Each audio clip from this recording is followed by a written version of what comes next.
A koja bi bila pretežno prvenstveno razlika koju ste vi uočili odmah? Pa uočio sam nažalost jednu Ili koja bi bila recimo uočljiva sada onako, koja bi se po vama bila ta razlika uočljiva? Ja sam zatekao jednu anarhiju, a to je najteži oblik. Znači vi ste, znači da rezumiramo, pitanje koje bi bilo ovako najočitija stvar koju ste vi uočili u tom trenutku ovako? Pa pomanjkanje reda, pomanjkanje. Znači neke nove igrače ste uveli i tako to ono? Da, uveo sam neke nove igrače. Poboljšali ste disciplinu i tako ono? Da. Dobro.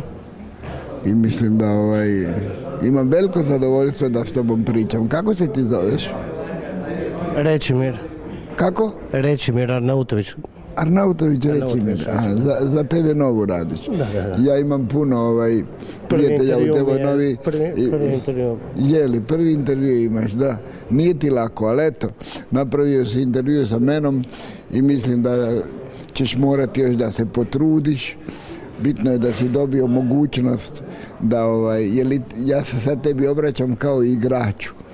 Znaš, tako ja igračima govorim, jer ti si tako mladi i tako zgodni dečko, da moraš se pripremiti, uvijek se pripremiti. Pa pripremio sam pitanje. Se pripremio. Pa pripremio sam pitanje, niste mi odgovorili, eto, to je to. Niste mi odgovorili, nikako. Tako si dragi dečko. Nećeš proći ako nemaš... A pripremio sam se, gospodine Čiro Blažević. Ne ponavljaš uvijek ista pitanja koja ti ja već odgovorim. Pa nisam. Koja si pitanja? Mjesto da imaš tu tako skupljene i kažeš to. A ti iz pete vadiš pitanja sa prvim trenerom svijeta. Pa ja sam stvarno... Imam dojam da me zajebavaš. A ne, pa smrtno sam ozbiljan, samo to pitanje... Smrtno si ozbiljan, ti mene zajebavaš. Ali ja sam mangup veći od tebe, znaš.